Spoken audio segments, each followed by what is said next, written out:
3 weeks ago, I made a decision that saved my life, but haunts me every single day. When the Fairview fire exploded across Riverside County, I had less than 40 minutes to choose between evacuating safely or staying to defend my home of 15 years. I chose to stay, and for the next 18 hours, I was completely surrounded by a wall of flames with no way out and no cell service. What happened during those 18 hours changed me forever. And the survival tricks I learned could save your life if you're ever caught in a wildfire. If you live anywhere in wildfire country, you need to hear this story. And if you're new here, hit that subscribe button, because I'm about to share survival techniques that emergency responders don't teach in evacuation drills. My name is Brandon Mitchell. I'm 49 years old, and I've lived in Hemet, California for the past 15 years. I moved here from Ohio after my divorce because I wanted a fresh start somewhere with year-round sunshine and mountain views. I bought this beautiful 2-acre property on the edge of the San Bernardino National Forest. It was my dream home with panoramic views, complete privacy, and the kind of peace you can only find when your nearest neighbor is half a mile away. What I didn't fully understand when I moved to California was that paradise comes with a price. Every fall, when the Santa Ana wines start blowing, the entire region becomes a tinderbox, waiting for a single spark. September 5th started like any other Tuesday. I work remotely as an IT consultant, so I was in my home office around 2 p.m. when I first noticed the smell of smoke. Living in Southern California, you get used to the occasional whiff of distant fires, so I didn't think much of it initially. But this smell was stronger than usual, and it was getting more intense by the minute. I stepped outside and saw something that made my blood run cold. To the west, maybe 3 miles away, was a massive column of dark smoke rising into the sky. The wind was blowing hard, those notorious Santa Ana winds that turn small fires into massive infernos. And the smoke was bending directly toward my area. I immediately turned on the local news. The Fairview fire has jumped Highway 74 and is moving rapidly toward residential areas. Mandatory evacuations are now in effect for zones 3, 7, and 12. My heart sank. I live in zone 12. The reporter continued, residents in evacuation zones should leave immediately. Do not wait for door-to-door notifications. This fire is moving extremely fast due to high winds and dry conditions. I had about 30 minutes to make the most important decision of my life. Here's what you have to understand about my situation. I wasn't just leaving a house. This property represented everything I'd worked for since starting over after my divorce.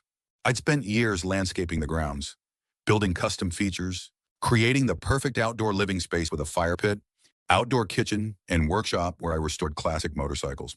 But more importantly, I had 3 dogs, Ranger, a German Shepherd, Bella, a Golden Retriever, and Scout, a rescue mutt I'd adopted 2 years earlier.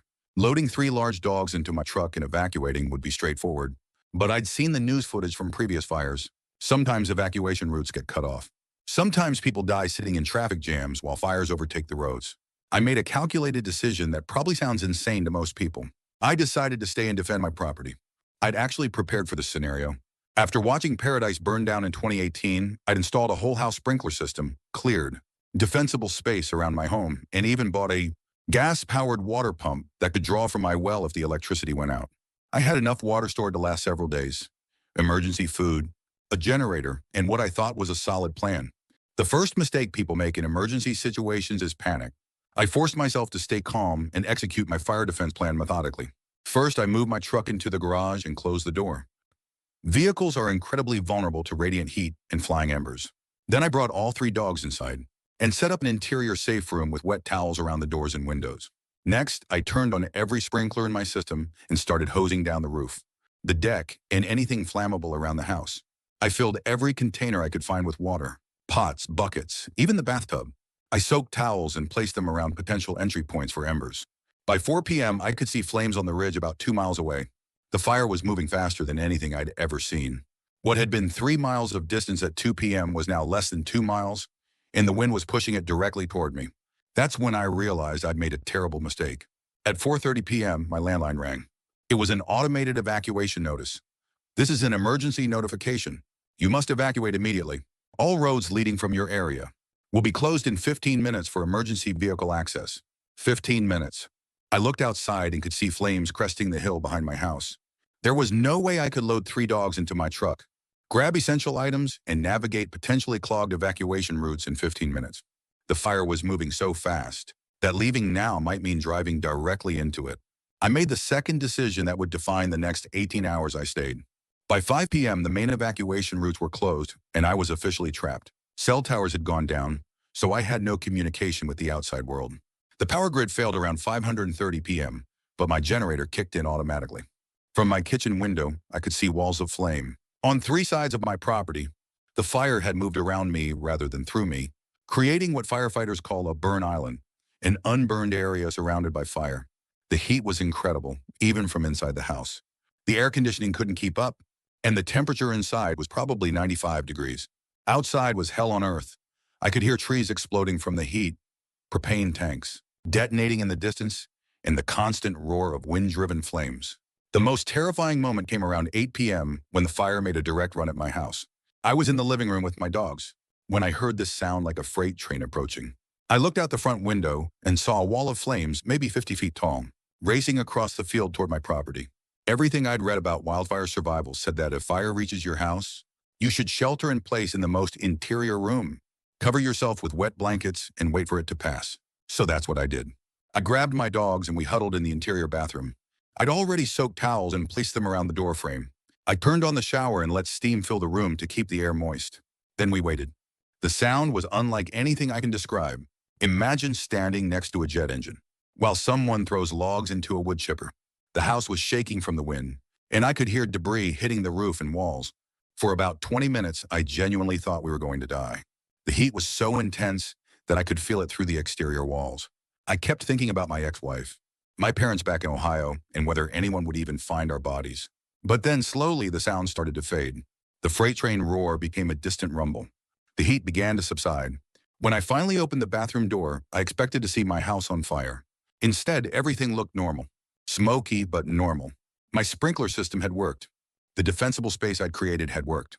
The fire had passed around my property like water flowing around a rock. But I was still trapped on an island of unburned land, in the middle of an active fire zone. The next 12 hours were the longest of my life. I couldn't leave because fire was still burning all around me. I couldn't call for help because all communication was down. I had to just wait and hope that firefighters would eventually reach my area. The dogs sensed something was wrong.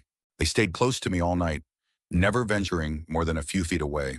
Ranger, my German shepherd, positioned himself by the front door, like he was standing guard. Bella and Scout flanked me wherever I went. Around 3 a.m., I made another crucial mistake. I decided to go outside and check the perimeter of my property to assess fire damage. The landscape was apocalyptic. Everything outside my defensible space was charred black. Trees that had been green and lush 12 hours earlier were now skeletal remains. The air was thick with ash and smoke, and the ground was still hot enough that I could feel heat through my boots. But the real danger wasn't what I could see, it was what I couldn't see. As I walked around the back of my house, checking for hot spots or structural damage, I stepped on what looked like solid ground. It wasn't. It was a burned-out tree root that had been smoldering underground, creating a hidden cavity. My leg went through up to my knee, and I instantly felt searing heat around my ankle. I pulled my leg out as quickly as possible, but the damage was done. I had second-degree burns on my ankle and lower leg, and I was still trapped with no medical help available. Using supplies from my emergency kit, I treated the burns as best I could with burn gel and bandages. But walking became extremely painful, and I realized that if I had to evacuate quickly, I'd be in serious trouble. The sun came up around 6:30 a.m. on what should have been Wednesday, September 6th, but looked more like the surface of Mars. Everything was red and orange. The sky, the air, the ground. Ash was falling like snow. That's when I heard the most beautiful sound in the world: helicopter rotors. A CAL FIRE helicopter was doing reconnaissance flights, checking for survivors and assessing damage. I ran outside, or hobbled really because of my burned leg, and started waving a bright orange emergency blanket I'd bought for camping trips. The helicopter circled my property twice, and I could see the crew taking photos. Then it flew away, and I thought maybe they hadn't seen me. But 2 hours later, I heard vehicles approaching. A CAL FIRE truck and an ambulance had managed to reach my road, navigating around fallen power lines and debris. The firefighters couldn't believe I'd survived the night. The captain told me later that they'd expected to find only foundations and debris in my area. My house was one of only 3 structures in a 5-mile radius that hadn't burned. The paramedics treated my burns and wanted to transport me to a hospital, but I refused to leave without my dogs. After some negotiation, they agreed to escort all of us out together.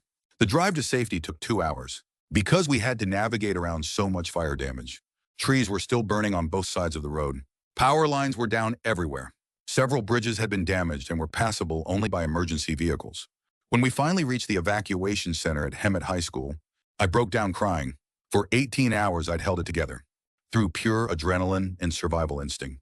But seeing all the other evacuees, families with children, elderly people, other pet owners, made me realize how close I'd come to never seeing another human being. I spent 3 days at the evacuation center, while CAL FIRE cleared my area for re-entry. During those 3 days, I learned that 847 homes had been destroyed. In the Fairview fire, 12 people had died, including 2 who tried to evacuate too late and were caught on the road. I also learned that my decision to stay had been both incredibly stupid and incredibly lucky. The fire captain explained that if the wind had shifted even slightly, or if my sprinkler system had failed, or if I'd made different choices about where to shelter, I would have died. "You did everything right by accident," he told me, "but don't ever do it again. You should have evacuated." He was right, of course. I got lucky in ways I didn't even understand at the time. When I finally returned home, the property looked like a moonscape with my house sitting in the middle of it like a miracle. Everything outside my defensible space was gone. Trees, outbuildings, fencing, landscaping. My neighbor's house half a mile away had burned to the foundation. The aftermath has been complicated. My insurance covered the property damage, and I've spent the past 3 weeks clearing debris and replanting vegetation. But the psychological impact has been harder to deal with than the physical damage. I have nightmares about being trapped in that bathroom, with the sound of fire all around us. I check weather reports obsessively and have evacuation bags packed by the front door at all times. Every time the wind picks up, I get anxious. But I've also learned things about survival that could save lives. And that's why I'm sharing this story. First, if authorities tell you to evacuate, do it immediately. Don't wait to see how bad it gets. Don't try to save property. Nothing you own is worth your life. Second, if you choose to stay and defend your property, which I don't recommend, your survival depends on preparation. You do years in advance, not decisions you make during the emergency. My sprinkler system, defensible space, and emergency supplies were the only reasons I survived. Third, the biggest dangers in wildfires aren't always obvious. More people die from smoke inhalation than burns. Hidden hotspots can cause serious injuries days after the fire passes. Evacuation routes can become death traps if you wait too long. Most importantly, have a plan for your pets. Many people stay in dangerous situations because they won't abandon their animals. But there are ways to evacuate safely with pets if you plan ahead. I'm sharing specific survival techniques that kept me alive, but please don't use this story as encouragement to stay during evacuations. I survived through preparation and luck, not because staying was a good decision.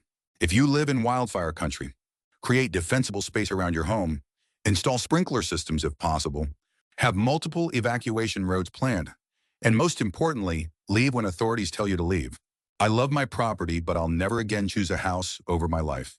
The 18 hours I spent surrounded by fire taught me that no possession is worth dying for. If this story helped you think about wildfire preparation, please hit that like button and share your own evacuation experiences in the comments. Have you ever had to evacuate for wildfires? What did you learn? Your stories might help someone else make better decisions during emergencies. Don't forget to subscribe for more real survival stories and emergency preparedness tips. Sometimes the difference between life and death is just being prepared for the unthinkable. Thanks for listening, and remember, when it comes to natural disasters, there are no heroes, only survivors and people who didn't make it home.